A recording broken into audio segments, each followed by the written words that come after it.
बोलो वृंदावन बिहारी लाल की, श्री राधा रमण लाल की, श्री राधा वल्लभ लाल की जय।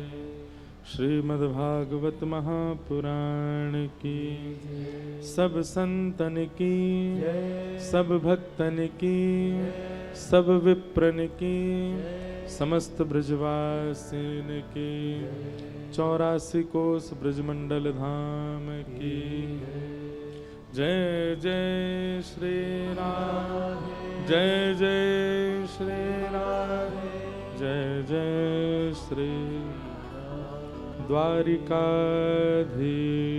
की जय। परम मंगल में परात प्रखलेश्वर, अकारण करुणा वरुणालय, भक्तवांछा कल्पतरु, तड़द्वित वृंदित पीताम्बरधारी श्री बालकृष्ण लाल की, वांग्मयी प्रतिमूर्ति श्रीमद्भागवत महापुराण, संत जनों के परमाशीर्वाद से, पंचमुखी हनुमान जी महाराज की परम कृपा से, उन्हीं के पावन सानिध्य में सप्ताह भागवत कथा का ये वाचन विगत 7 दिनों से हम श्रवण कर रहे थे। आज जिसका विश्राम दिवस है,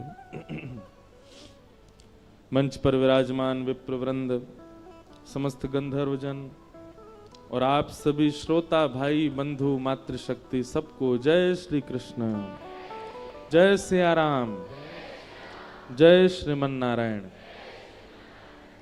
जय जय श्री राधे।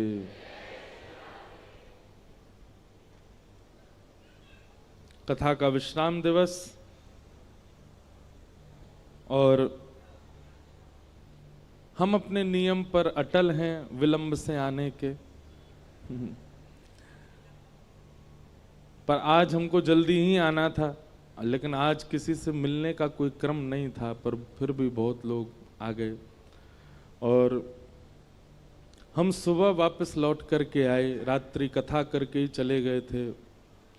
हमारे मध्य प्रदेश में गौ सेवा की अलग जिन्होंने पूरे भारत में जगह रखी है, ऐसे सैमली धाम श्री परम पूजनीय श्री कमल किशोर जी नागर जी के दर्शन के लिए रात्रि में गए थे। 12 बजे तो वहां पहुंचे। पूज्य महाराज जी का बहुत स्नेह भाव और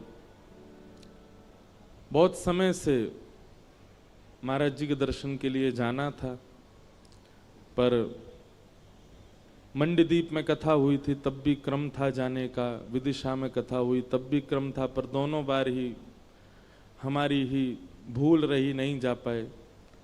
कल कथा करके सीधे निकल गए और सुबह लौट करके आए। ऐसा नहीं रात्रि वहां विश्राम किया, नहीं, चले और आए, इतने में ही समय बहुत लगा। नवमी है आज, कुछ क्रम हमेशा नवमी के रहते हैं, उन क्रमों का पूर्ण करके आज यहाँ हैं, कथा सुनाएंगे। शाम को फिर यहाँ से दक्षिण प्रस्थान करेंगे। तो समय क्या बाध्यता थी, लेकिन फिर भी प्रयास किया है कि भगवद वार्ता जितनी देर हो जाए उतना आनंद है।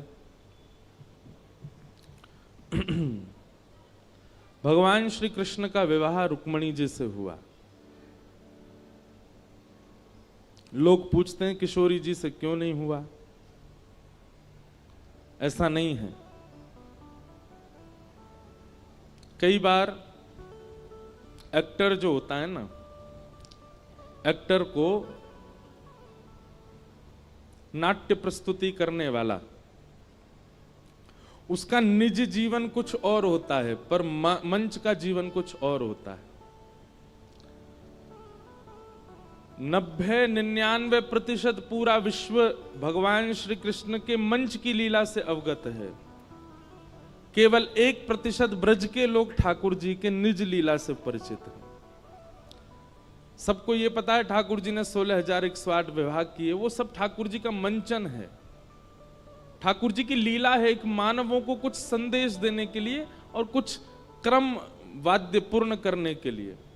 भगवान श्री कृष्ण की लीला बंधुओं अनुकरणीय नहीं है। एक बात हमारी बहुत ध्यान से सुनना,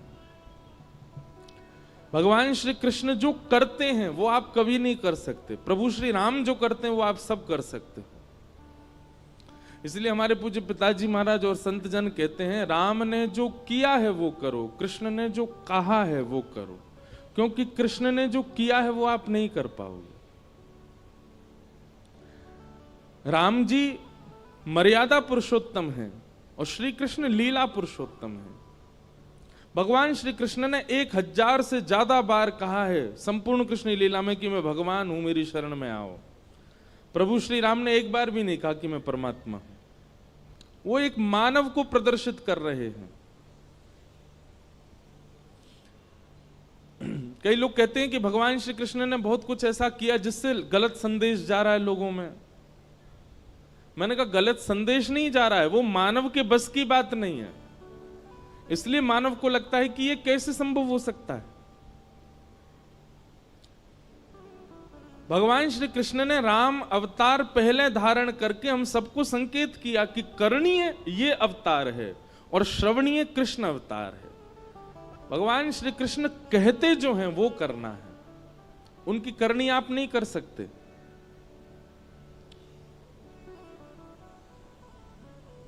तो निज ठाकुर जी का जो लीला स्वरूप है वो हमें पता है कि ठाकुर जी की कैसी लीला है, पर अधिकतर लोगों को ऐसा लगता है कि ठाकुर जी का विवाह, वो लगता क्या लिखाई है, वो ठाकुर जी का मंचन स्वरूप है। रुक्मणी आदि जितने भी भगवान के विवाह हुए ये इनके एक तत्व हैं, उन तत्वों से ठाकुर जी ने विवाह किया। वो तत्व ठाकुर जी ने निर्माण किए। पृथ्वी, जल, अग्नि, वायु, आकाश, इन पांचों को क्या कहते हैं? पंच तत्व, जिनसे हमारा शरीर बनता है। हमारे शरीर के बाहर पंच तत्व हैं, भीतर 4 तत्व हैं। भीतर कौन कौन से तत्व हैं? मन, बुद्धि, चित्त और अहंकार। इसको कहते हैं अंतःकरण चतुष्टय।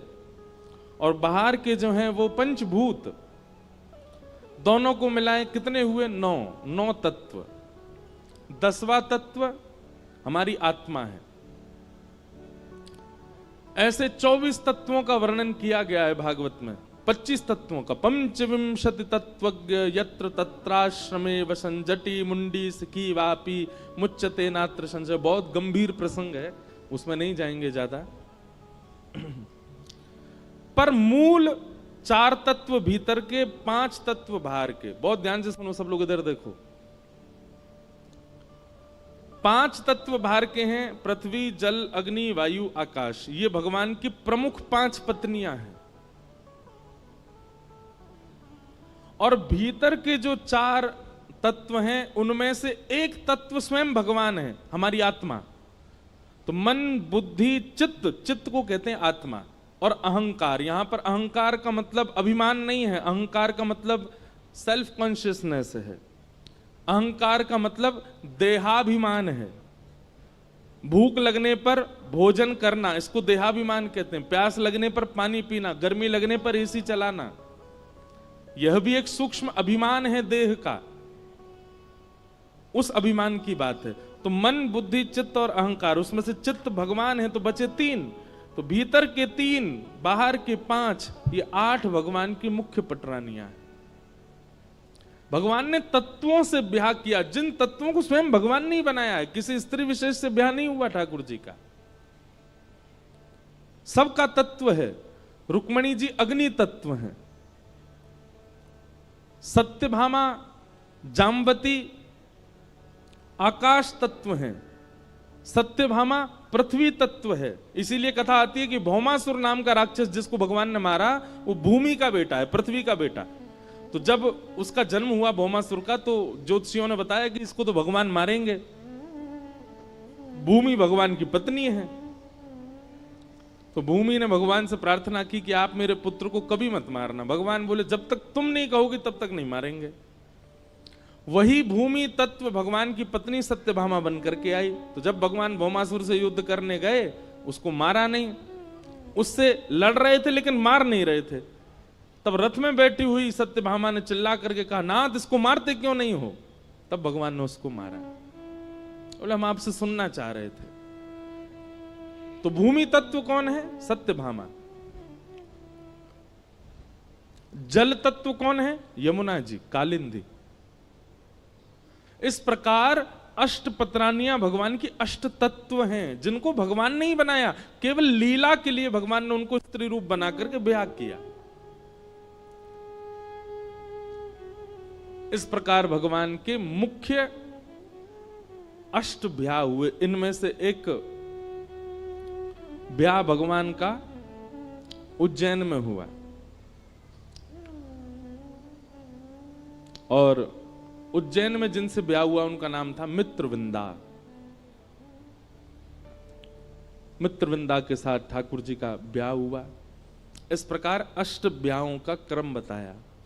भौमासुर नाम का दैत्य था, उसके यहाँ 16,100 राजकुमारियां बंधी थीं। भगवान ने उनको जाकर के मुक्त किया। सबको कहा कि अपने घर जाओ, पर 16,100 राजकुमारियों ने भगवान से कहा, भूयात पतिर्मे मह्यम, आप ही हमें अपनी पत्नी मान लीजिए। तब भगवान ने उन 16,100 राजकुमारियों से भी ब्याह किया। विश्व के जगतपति हैं ठाकुर जी। लोग कहते हैं भगवान ने इतने की, हम 2-4 कर लें, एक घर में कर लें, एक बाहर कर लें। ठीक है, शर्त है, लेकिन जिस प्रकार भगवान सबके साथ एक समय पर एक ही साथ 16,108 रानियों के साथ भगवान अलग अलग रूप धारण करके रहते हैं, आप भी रहो।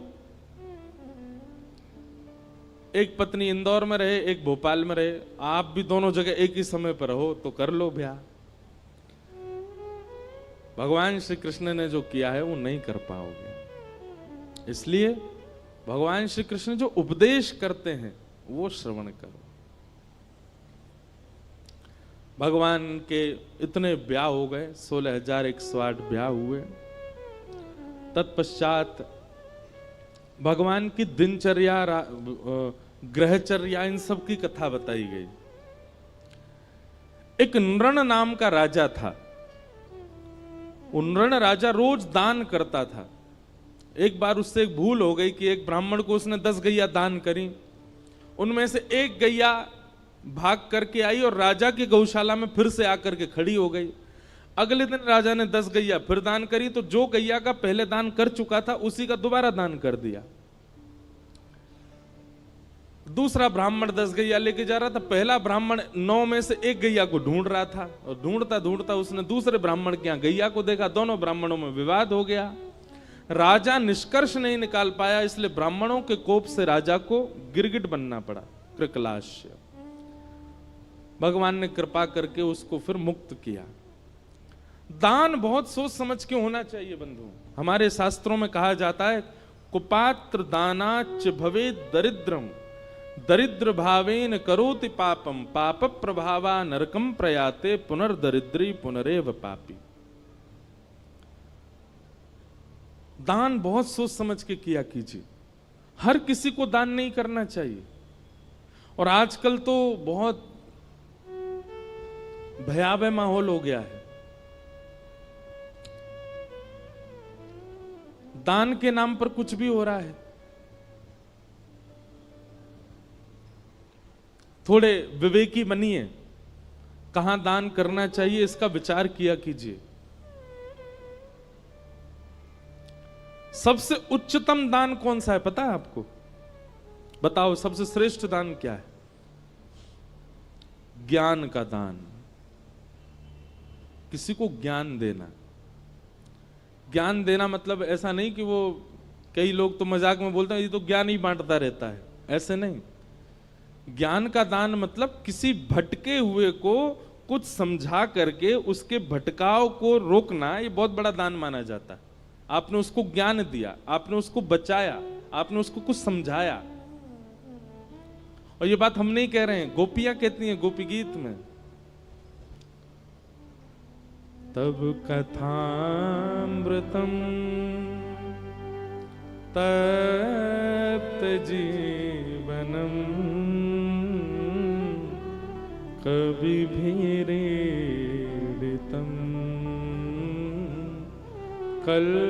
कल्मषाप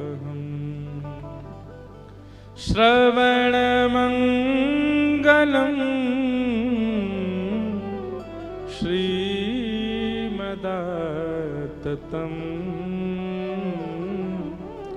भुवि गृह्णन्ति ते भूरिदा जना। गोपियां कहती हैं इस संसार में सबसे बड़ा दानी यदि कोई है तो देखो, हम अपनी प्रशंसा नहीं कर रहे हैं, पर आपको जानकर के आश्चर्य होगा कि संपूर्ण श्रीमद् भागवत में वक्ताओं की प्रशंसा केवल एक ही बार की गई है, और वो भी ब्रज की गोपियों ने की है। वक्ताओं की प्रशंसा नहीं है, सब जगह श्रोताओं की महिमा, श्रोताओं की प्रशंसा, श्रोताओं का यश। वक्ताओं की केवल एक जगह प्रशंसा है, और वो है गोपी गीत में। और इतना ही नहीं, गोपी गीत में गोपियां प्रशंसा करती हैं और फिर अगला गीत गाया भ्रमर गीत, उसमें फिर गालियां भी देती हैं वक्ताओं को।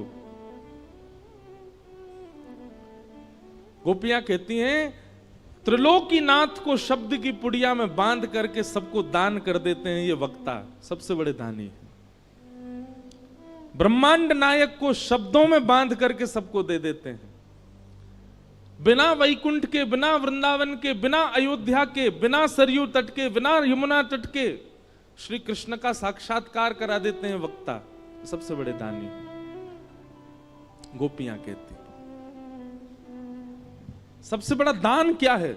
आप कथा सुनते हैं, कथा सुनने के बाद जब जाएं तो जो कथा में नहीं आए उनको जाकर के सुना दो कि आज हम क्या सुन के आए या हमने क्या प्राप्त किया। लेकिन एक बात याद रखिएगा, शास्त्रों में 10 नामापराध बताए गए, अपराध जो भक्तों को नहीं करने चाहिए। उनमें से एक अपराध पता है क्या है? जो व्यक्ति ठाकुर जी के यश को नहीं समझ पाता उसके सामने यश सुनाना। जो ठाकुर जी पे भरोसा नहीं करता, ठाकुर जी का मजाक उड़ाता रहता है या आध्यात्मिकता की खिल्लियां सी उड़ाता रहता है, उसके सामने जाकर के कथा की प्रशंसा करना, अपने गुरु की प्रशंसा करना, भगवत तत्व की वार्ता करना और फिर उसके द्वारा उपहास होना, यह एक अपराध है। इसलिए पहले योग्यता पहचान लीजिए, सामने वाला योग्य हो तो ही सुनाओ।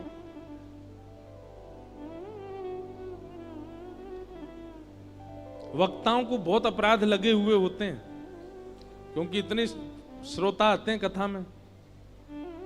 जरूरी नहीं है सब एक ही भाव के हों, कई लोग अलग अलग भाव के भी आते हैं, तो निश्चित है वक्ता को अपराध लगता है उसका।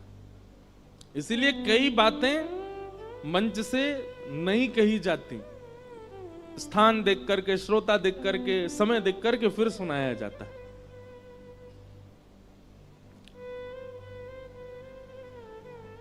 तो दान ज्ञान का अच्छा, पर दीजिए उसी को जो उसको पचा सके, जो उसको संभाल सके, जो उसको रख सके। बीज को कहीं भी नहीं बोया जाता, सत पात्र में ही बोया जाता है। जहां बीज अंकुरित हो सके वहीं डालते हैं हम। हर बीज का एक नियम होता है ना। अब मुझे तो इतनी नहीं आती प्लांटिंग करना, फार्मिंग करना, पर आप सब में से कोई जानकार हो, हर बीज का एक स्वरूप होता है कि वो इतनी मिट्टी में ही जाएगा तो फलेगा, इतनी धूप ही आनी चाहिए, इतना जल पड़ना चाहिए। तो ऐसे ही पात्र देख करके बताना चाहिए भगवत भावों को। ये बात आपके लिए, हमारे लिए नहीं। हम तो खुले मंच से कुछ भी कहें, ये तो कथा पंडाल है, अपराध तो लगता है, लेकिन फिर भी यह नियम है कि यहां तो सब सुनाना ही है। पर आप लोग जब एकांतिक किसी से मिलते हैं या अपने परिवार के लोगों के बीच में बैठते हैं, जो व्यक्ति ऐसा दिखता हो कि ये इस भाव को अच्छी तरह स्वीकार नहीं करेगा, मत सुनाइए, नहीं तो अपराध लगेगा। और जहां लगता है कि नहीं ये अधिकारी है इस भाव का, उसको तुरंत बताइए। सबसे बड़ा दान है।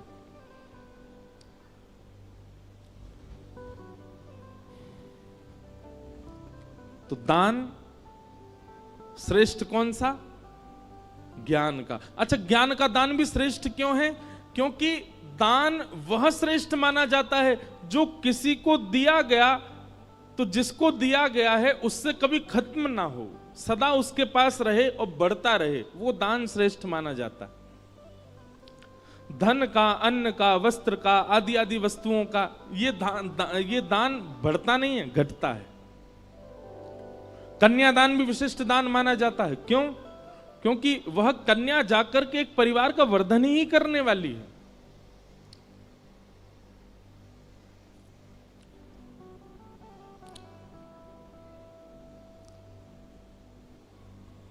तो इस प्रकार राजा नृण की कथा बताई गई। फिर आगे प्रसंग आता है कि श्री नारद जी महाराज भगवान की गृहचर्या देखने गए कि भगवान अपने गृहस्थाश्रम में कैसे रहते हैं। तभी नारद जी ने जाकर के क्या देखा कि ठाकुर जी 16,100 राजकुमारियों के साथ एक ही समय पर अलग अलग रूप में अलग अलग भवनों में विलास कर रहे हैं एक ही साथ। यह दर्शन करके नारद जी महाराज अत्यंत प्रसन्न हुए। तत्पश्चात भगवान की नित्यचर्या बताई गई। ठाकुर जी की दिनचर्या कैसी है? सुबह भगवान ब्रह्म मुहूर्त में उठ जाते हैं। अच्छा एक बात सुनो, हमारा तो सिस्टम डामाडोल हो चुका है। अब कथाएं करते करते और भाग दौड़ में हमारा कोई नियम नहीं रह गया। अब सब उल्टे सीधे हो गए हैं। पर आप लोग संभालो। जिस व्यक्ति को, लिख लीजिएगा इस बात को, ठाकुर जी का जीवन में कभी साक्षात्कार करना हो, वो ब्रह्म मुहूर्त में उठना प्रारंभ कर दे। सूर्य उदय से पहले रात्रि जा रही है, उस काल में उठ करके और अपना प्राणायाम आदि, स्नान आदि करके और ध्यान निश्चित करे भगवान का।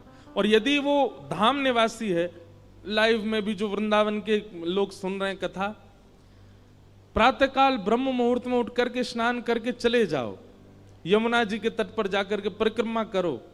हमको बिहारी जी के गोस्वामी जी एक हैं हमारे बड़े, ठाकुर जी की खूब सेवा करते हैं। उन्होंने मुझको बताया, वो लाला तो एक सूत्र बता के जा रहा हूं। मैंने कहा बताओ महाराज जी। बोले काऊ दिना ऐसा नियम धारण कर लियो, जब तू ब्रज में रहवे लग जाए। अब तो हम रहते ही नहीं, हम दुनिया ब्रज में बस रही, हमारी कथा सुन के हम ही ब्रज से बाहर हैं।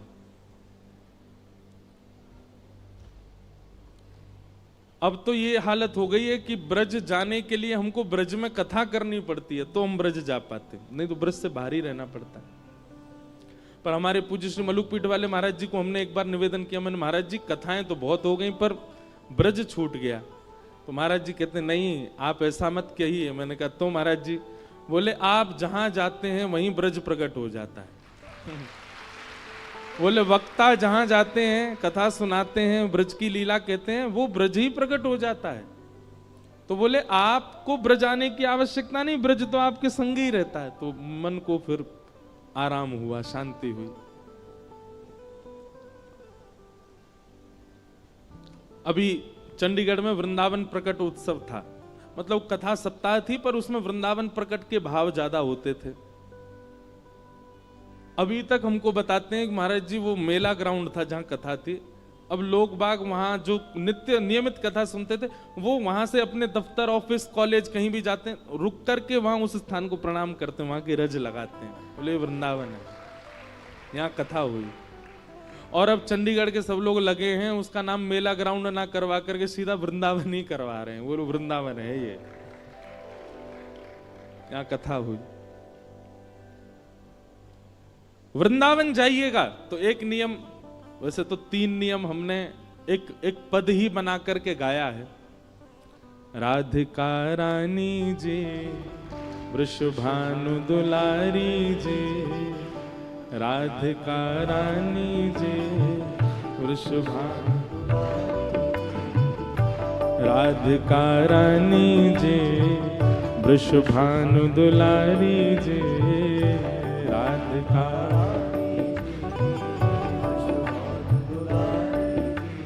ओ सुन लो अरज हमारी, हमारी रहूं ब्रज रज को उपास, उपास रज को उपास, हे उपासी रहूं ब्रज रज को उपास।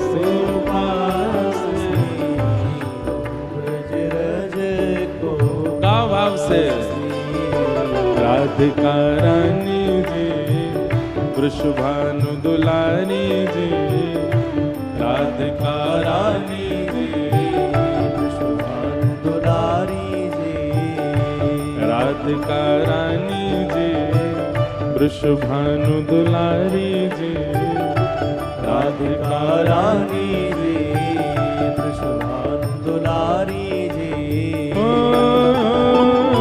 सुन लो अरज हमारी हमारी, रहूं ब्रज रज को पासे, रहूं ब्रज रज को उपासी, रहूं ब्रज रज को पासे, ब्रज रज को। वृंदावन जावे वाले को पहलो नियम ध्यान से सुनिएगा। मंगला उठ यमुना जी जाऊं, मंगला उठ यमुना जी, मंगला उठ यमुना जी जाऊं, मंगला उठ यमुना जी। फिर प्यारे राधा वल्लभ के दर्शन पाए, राधा रमण के दर्शन पाए, प्यारे राधा वल्लभ के दर्शन पाऊं, प्यारे राधा रमण के दर्शन पाए। वृंदावन जाइएगा, चाहे जितने लेट सोए हैं रात को, ब्रह्म मुहूर्त में उठ जाओ। मंगला के समय सोना नहीं है वृंदावन में। यमुना जी जाइए, यमुना जी को प्रणाम करो और सीधे राधा वल्लभ जी की मंगला आरती करिए। राधा वल्लभ के दर्शन पाऊं, राधा वल्लभ के दर्शन पाए। कृपा अभिलाषी जी राधा रानी जी, कृपा अभिलाषी जी श्री राधा रानी जी। ओ कृपा अभिलाषी जी कीरत सुत प्यारी जी, कृपा अभिलाषी जी कीरत सुत प्यारी जी। ओ सुन लो अरज हमारी हमारी, रहूं ब्रज रज को पासी, रहूं ब्रज रज को हे उपासी, रहूं ब्रज रज को पासी, रहूं ब्रज रज। बोलो वृषभानु दुलारी की।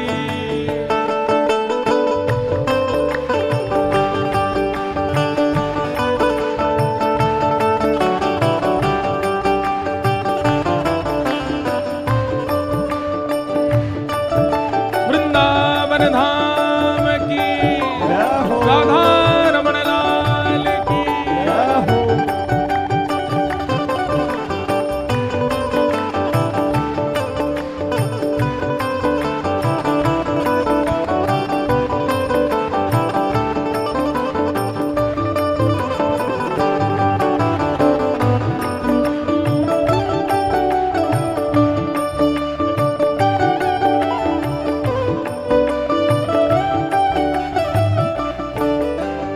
तो पहलो नियम कहा है, मंगला में उठ करके यमुना जी के दर्शन करने हैं। और दूसरा नियम कहा है, होटल पे नहीं खाना, रेस्टोरेंट में नहीं खाना, दुकानों पे नहीं खाना है। तो ब्रजवासिन के मधुकर पाऊं, ब्रजवासिन के मधुकर पाऊं। हे ब्रजवासिन के मधुकर पाऊं, ब्रजवासिन के मधुकर पाऊं। प्यारे राधा रमण संग नैन मिला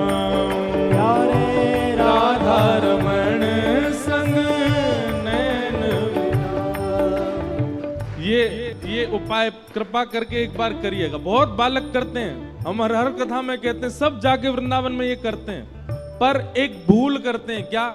हमारे घर से ही मधुकरी मांगते हैं।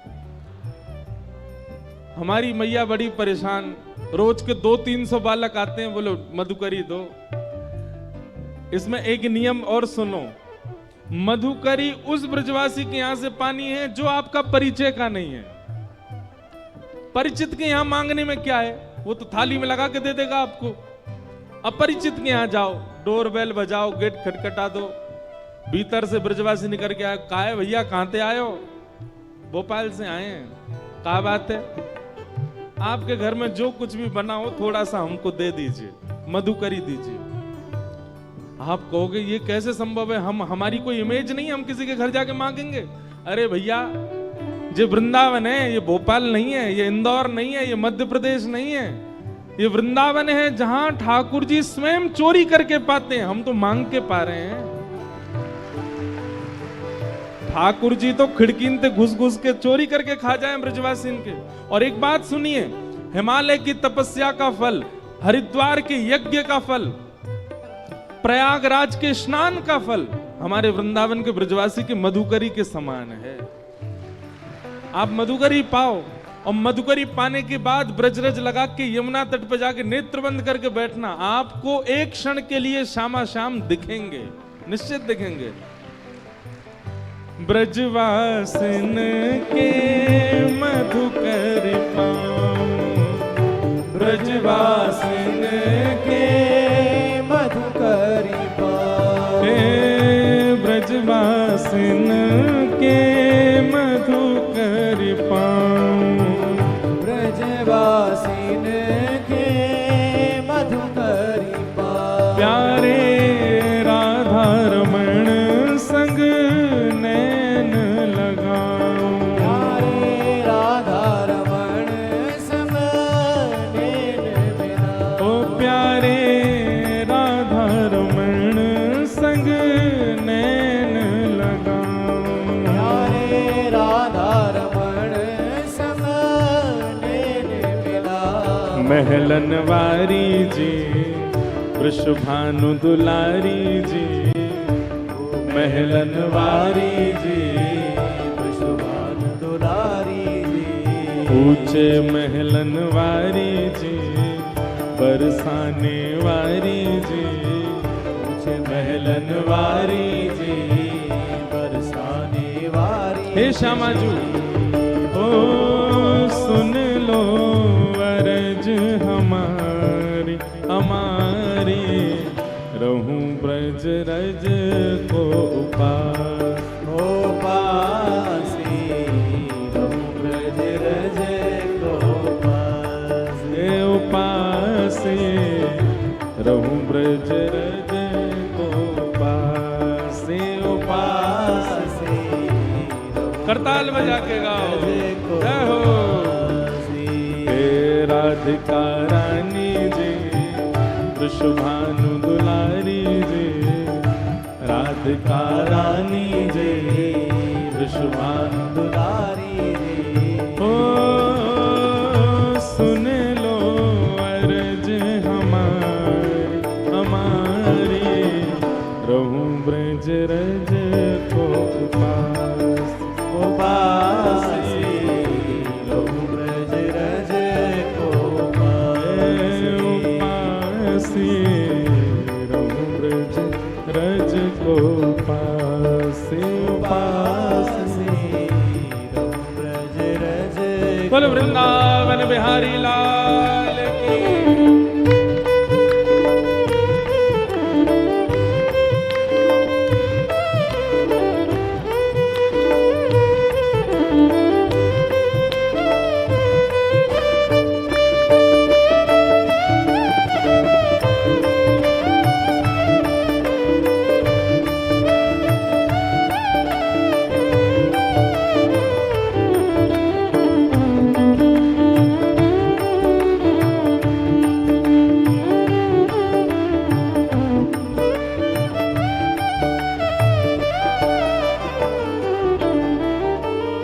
पहलो नियम मंगला में उठवे को, दूसरो नियम ब्रजवासीन के घर की मधुकरी पावे को, और तीसरो नियम रसिक जनन की सेवा पाऊं, रसिक जनन की सेवा पाऊं, ब्रजवासिन की सेवा पाऊं, ब्रजवासिन की सेवा पाऊं, प्यारे कुंज बिहारी के दर्शन पाऊं, प्यारे कुंज बिहारी के दर्शन पाऊं, प्यारे बांके बिहारी के दर्शन पाऊं, प्यारे बांके बिहारी के दर्शन पाऊं। जैसे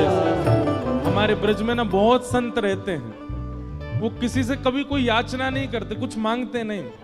गर्मियों के समय में जाओ तो ऐसी सामग्रियां उनके लिए लेके जाओ जो उनके भजन में सहायक बने।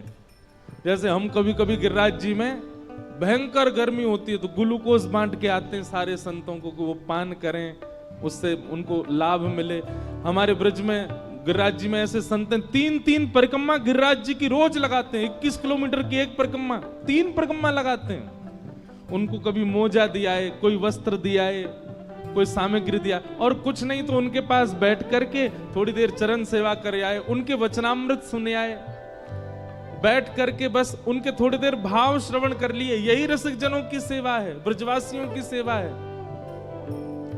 रसिक जनन की सेवा पाऊं, रसिक जनन की सेवा पाऊं, प्यारे बांके बिहारी संग दर्शन पाऊं, प्यारे बांके बिहारी जी के दर्शन पाऊं, ओ प्यारे बांके बिहारी के दर्शन पाऊं, प्यारे बांके बिहारी के दर्शन पाऊं। कृष्ण मनोहारिणी जी रास विलासिनी जी, कृष्ण मनोहारिणी जी रास विलासिनी जी, कृष्ण मनोहारिणी जी रास विलासिनी जी, कृष्ण मनोहारिणी जी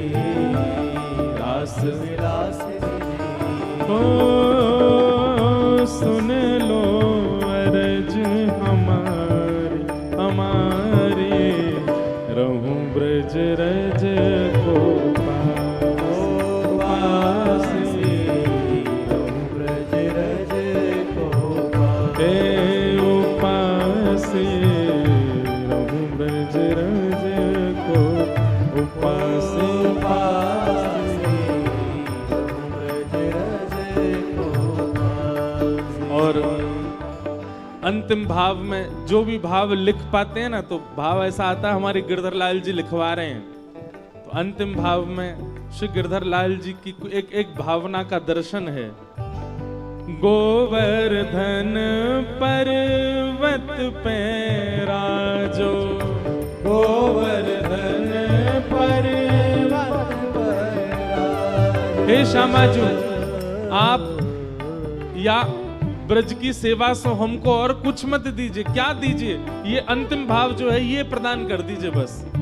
गोवर्धन पर्वत पे राजो, गोवर्धन पर्वत पर राजो। प्यारे गिरधर लाल संग दर्श करा दो, प्यारे गिरधर लाल संग दर्श करा दो। ओ प्यारे गिरधर लाल संग दर्श करा दो, प्यारे गिरधर लाल संग दर्श करा दो। बरसाने वाली जी कृष्ण मनोहारिणी जी, बरसाने वाली जी कृष्ण मनोहारिणी जी।